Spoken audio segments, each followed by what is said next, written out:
में हम हर रोज आपकी सेहत से जुड़ी किसी एक समस्या की चर्चा करते हैं और आपको बताते हैं उससे निजात पाने के आयुर्वेदिक नुस्खे। तपती गर्मी का मौसम, पोल्यूशन, दूषित पानी और बाहर का खाना, नतीजा पेट में दर्द होना, उल्टियां आना, दस्त होने जैसे कई लक्षण दिखाई पड़ना। कहीं ये फूड पॉइजनिंग तो नहीं? संजीवनी के आज के शो में हम बात करने जा रहे हैं फूड पॉइजनिंग के बारे में। रोज की तरह आज भी हमारे साथ मौजूद हैं डॉक्टर चौहान, जिनसे हम जानेंगे क्यों होती है फूड पॉइजनिंग और कैसे रहे फूड पॉइजनिंग से आप सचेत। साथ ही संजीवनी टिप्स में जानेंगे काले नमक की खूबियों के बारे में। चलिए सवाल जवाब का सिलसिला शुरू करते हैं। हमें ये जानना बहुत जरूरी है कि फूड पॉइजनिंग की वजह क्या होती है, आखिर वो कौन कौन से कारण है जिससे हम और आप फूड पॉइजनिंग के शिकार हो जाते हैं। तो डॉक्टर साहब, शुरुआत हम कारणों से करेंगे, फिर लक्षण और तमाम तरह की बातें आगे बढ़ाएंगे। देखिए, फूड पॉइजनिंग का अर्थ है कि फूड यानी कि जो भोजन हम खाते हैं उसमें किसी प्रकार का कोई भी विषैला तत्व यदि हमारे पेट में चला जाता है, कोई बैक्टीरिया के माध्यम से कोई वायरस चला जाता है, या हम बिल्कुल साधारण भाषा में अगर समझने की कोशिश करें तो कभी कभार दूषित भोजन आपका होता है या पुराना बासी भोजन खा लेते हैं आप।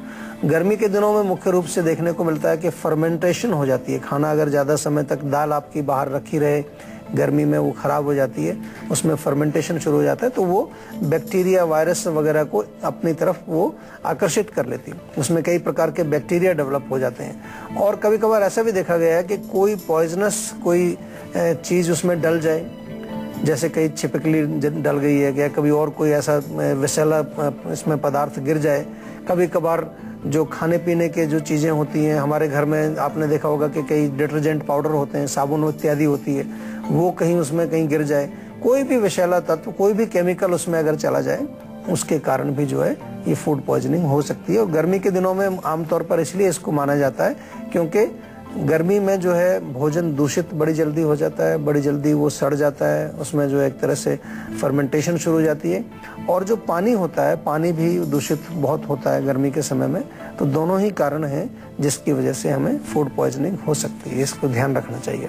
आपने कारणों को जान लिया, अब जानिए कि आखिर लक्षण क्या होते हैं फूड पॉइजनिंग के और कैसे पता चलेगा कि आप या हम में से कोई भी व्यक्ति फूड पॉइजनिंग का शिकार है। तो डॉक्टर साहब, लक्षणों को समझना भी बहुत जरूरी हो जाता है। जी बिल्कुल। देखिए, जब भी आपके पेट में कोई ऐसा तत्व जाएगा जो विषैला तत्व है, तो सबसे पहले एक रिएक्शन होता है कि उल्टी आती है या पेट में दर्द होगा, बहुत तेज मरोड़ होगी, लूज मोशन आपको हो सकते हैं। ज़्यादा अगर वो ज़्यादा विषैली चीज़ है, कोई ज़्यादा उसका प्रभाव रहेगा आपके शरीर में, तो आपको बुखार सबसे पहले चढ़ता है, फीवर आपको हो जाता है, या शरीर में जो है थकान होती है, शरीर में बहुत पूरे बॉडी के अंदर पेन आपको शुरू हो जाएगा, या चक्कर आते हैं, सिर में चक्कर आते हैं। कभी कभार ऐसा भी देखने को होता है कि बेहोशी तक किसी व्यक्ति को हो जाती है, उसको बिल्कुल जैसे आदमी को कुछ होश नहीं है, कमजोरी इतनी आ जाती है कि वो बिल्कुल एक कदम भी नहीं चल पाता, बिल्कुल उसको बेड में लिटाना पड़ता है। और आमतौर पर ऐसी कंडीशन अगर है फूड पॉइजनिंग की तो उसमें डॉक्टर को दिखाना चाहिए। यानी कि कभी कभार आपको कोई ग्लूकोज वगैरह चढ़वाने की जरूरत पड़ती है, कभी कभार कोई इंस्टेंट ऐसी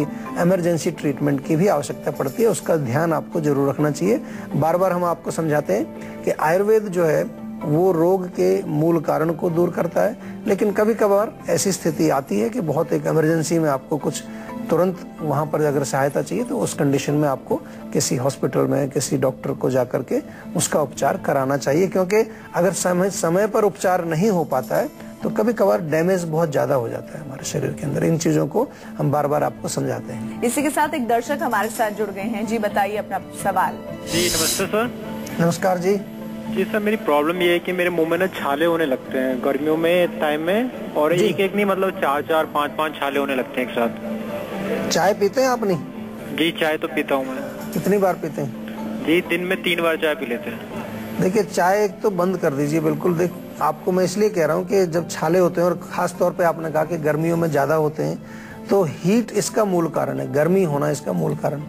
तो गर्मियों में चाय नहीं पीनी चाहिए। गर्मियों में आप सत्तू पीजिए, नारियल पानी पीजिए, ठंडाई पीजिए, कुछ ऐसी कूलिंग चीज लीजिए ताकि आपकी बॉडी की हीट ना बढ़े। जैसे ही शरीर में गर्मी बढ़ेगी, बाहर तो गर्मी पड़ी रही है और हम गर्म चीज और ज्यादा ऊपर से पिए तो शरीर में जो हीट बढ़ेगी, पित्त जो बढ़ेगा, वो कहीं ना कहीं आपके शरीर में जाकर के वो वहां पर छाला बनाएगा या कोई फोड़ा बनाएगा या फुंसी बनाएगा। जीभ में आएगा तो छाला बन जाएगा, स्किन में कहीं आएगा तो फोड़े फुंसी निकल आएंगे, स्किन डिजीज आपको हो जाएगी। तो आपको हम छोटा सा एक सुझाव देते हैं कि सबसे पहले गर्म चीजें आप बंद कर दीजिए खाना। चाय के साथ साथ अगर आप लाल मिर्च बहुत ज़्यादा खाते हैं, बहुत ज़्यादा तली चीज़ें, खटाई, अचार इत्यादि का सेवन यदि आप करते हैं तो इनको थोड़ा बंद कर दीजिए। और बहुत अच्छा रहेगा कि चमेली के पत्ते आप अगर मिलें ताज़ा, वो चबा करके थोड़ा पेस्ट बना के उसको उसके ऊपर लगाइए और वो पत्ते आप सेवन भी कर सकते हैं, खा भी सकते हैं। चमेली के अंदर एक ऐसा गुण होता है कि वो हमारे छालों को हील करती है, जख्मों को भरने का गुण उसमें होता है। हमारे यहाँ आयुर्वेद में एक जात्यादि तेल भी बनाते हैं, चमेली से ही बनता है मेनली वो, उसमें और भी कुछ औषधियाँ डलती हैं और वो तेल जो है कहीं पर भी जल जाए, कट जाए, छिल जाए, घाव हो जाए, छाला बन जाए, उसमें बहुत अच्छा लाभ पहुंचाता है। तो चमेली के पत्ते आप डायरेक्ट खा सकते हैं। अभी डॉक्टर साहब बता रहे थे कि अगर समय पर आप इलाज ना करवाएं तो फूड पॉइजनिंग के आपको गंभीर परिणाम भुगतने पड़ सकते हैं। तो डॉक्टर साहब ये भी हमारे दर्शकों को बताइए कि कौन कौन सी परेशानियां हो जाती हैं और क्या कोई गंभीर बीमारी भी हो सकती है इससे? बिल्कुल बिल्कुल हो सकती है। और यहाँ तक कि कभी कभार हमने देखा है कि अगर सही समय पर उपचार ना हो तो कई लोगों की मृत्यु तक हो जाती है, क्योंकि डिहाइड्रेशन बहुत कॉमन सी एक प्रॉब्लम है। पानी की कमी होना, और पानी हमारे शरीर में बहुत आवश्यक है।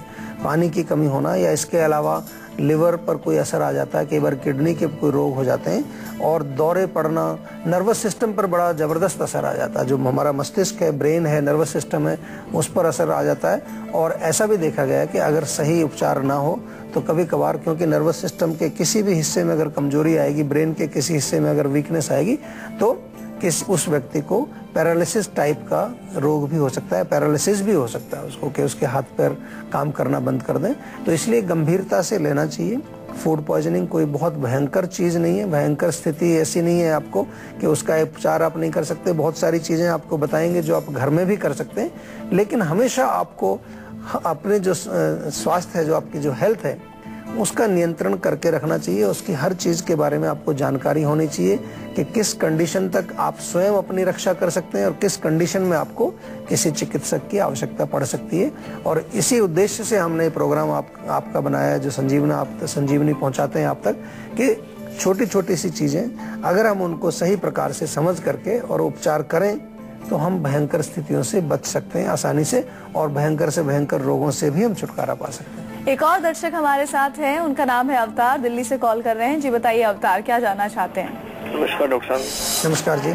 डॉक्टर साहब एज 18 साल है, वाइट बाल हो रहे हैं मेरे बहुत ज्यादा। बाल गिर रहे हैं? सफेद हो रहे हैं बहुत ज्यादा। बाल सफेद हो रहे हैं 18 साल में? हाँ जी।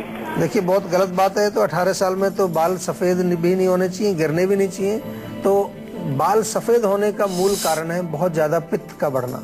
पित्त बढ़ेगा तो आपके बालों के रूट्स में जाकर के जो वहाँ पोषण है उसको जलाएगा, जहाँ पर एक नेचुरल ऑयल है उसको सुखा देगा। बाल आपके जो है खुश्क भी हो जाएंगे, सफेद भी हो जाएंगे, बाल गिरने भी लगेंगे। तो करना क्या है आपको? सबसे पहले पित्त को शांत करना है, गर्मी को कम करना है। इंटरनल मैं बात कर रहा हूँ। आमतौर पर लोग बाहर बहुत काफ़ी सारी चीज़ें लगाते रहते हैं, वो ठीक है, अच्छी है, हम लोग भी बनाते हैं आयुर्वेद में। हमारे यहाँ आयुर्वेद में जो कई प्रकार के औषधीय तेल बनाए जाते हैं बालों के लिए, कई प्रकार के शैम्पू भी हम बनाते हैं, हेयर टॉनिक भी एक बनाते हैं, वो सब चीज़ें अच्छी हैं लगाने वाली। लेकिन अंदर से जो आपका मूल कारण है उसको ठीक करना भी बहुत ज़रूरी है। और अगर गर्मी इसमें मूल कारण है तो आंवले का चूर्ण प्लस मुलेठी का चूर्ण, दो चीज़ें बराबर मात्रा में मिलाइए। और अगर आपको कहीं भृंगराज का चूर्ण मिल जाए, भृंगराज बड़ी कॉमन सी चीज़ है, कंसारी के यहाँ मिल जाता है, तो तीनों चीज़ें मिला करके बराबर मात्रा में और इस मिक्सचर में से एक चम्मच सुबह शाम आप सेवन करिए। लेकिन ध्यान रहे कि अगर आप गर्मी को, पित्त को कम कर रहे हैं तो गर्मी बढ़ाए ना, यानी कि चाय, कॉफ़ी, मिर्ची, मसाले या खटाई, नॉनवेज, अंडा वगैरह उसका सेवन ना करें।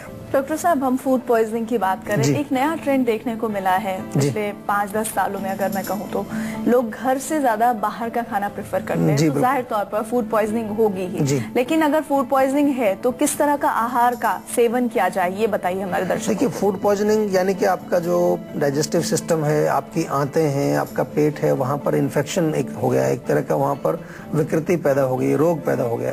तो आपको अपने सिस्टम को ओवरलोड नहीं करना है, तो आपको बिल्कुल हल्का खाना खाना है। जैसे मूंग की दाल की पतली सी खिचड़ी बनाएं। चावल आप अगर खाना चाहें तो बिल्कुल जैसे लिक्विड फॉर्म में हो, उसमें थोड़ा पानी भी हो। जो चावल का मांड है वो भी बहुत फ़ायदा करता है, खास तौर से अगर लूज मोशन आपको हो रहा है, उसमें चावल के मांड या मांड वाला चावल थोड़ा लिक्विड फॉर्म में, उसमें आप थोड़ा सा जो है जीरा भुना हुआ डालें, थोड़ा सा काला नमक डालें तो वो भी आपको पाचन में हेल्प करता है। इसके अतिरिक्त बहुत बढ़िया रहेगा कि खास तौर से अगर वॉमिटिंग आपको ज़्यादा हुई है, उल्टियाँ लगी हैं, पानी काफ़ी कम हो गया है, तो आप नींबू पानी या नींबू की शिकंजी, थोड़ा सा चीनी और नमक का घोल जो बनाते हैं उसका सेवन करेंगे, उससे आपको रिलीफ मिलेगा।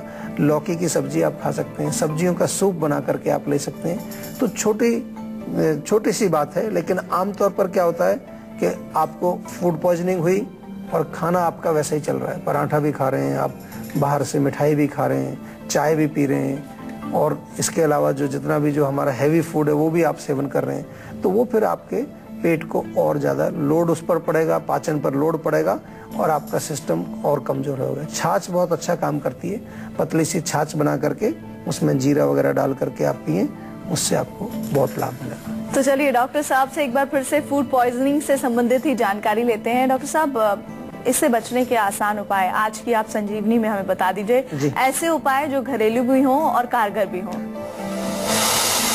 देखिए, सबसे पहली चीज़ है अपने पाचक अग्नि, जिसको हम जठराग्नि बोलते हैं, उसको मजबूत रखना है। अगर आपकी अग्नि मजबूत है, आपके सिस्टम में ताकत है, तो कभी कभार छोटा मोटा कुछ पॉइजन भी जाएगा तो उसको भी वो हजम कर जाएगी या उसको भी वो उसका प्रभाव नहीं होने देगी। तो हम एक आम पाचक चूर्ण आपको बार बार बताते हैं। आम यानी कि विषैला तत्व, पॉइजनस चीजें, और उसको पचाने वाली क्या चीज है?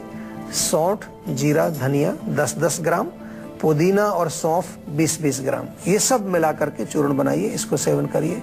सौंफ का अर्क या सौंफ का पानी भी अगर आप पिएंगे उससे आपको फर्क पड़ता है। और ज्यादा भी आपको अगर इतना मेहनत करने की वो नहीं है तो खाने के पश्चात 1 चम्मच सौंफ आप खाइए, उससे बहुत फर्क पड़ता है। और फूड पॉइजनिंग यदि आपको है, पेट खराब रहता है, आम अंदर आपको बन चुका है अगर, तो बेल का चूर्ण बहुत अच्छा है। बेल का चूर्ण आप एक चम्मच छाछ के साथ या दही के साथ भी खा सकते हैं। और बेल अगर ताज़ा मिलता है, बेल का जो फल होता है पका हुआ, उसको भी आप खा सकते हैं, उससे आपको काफ़ी फर्क पड़ेगा।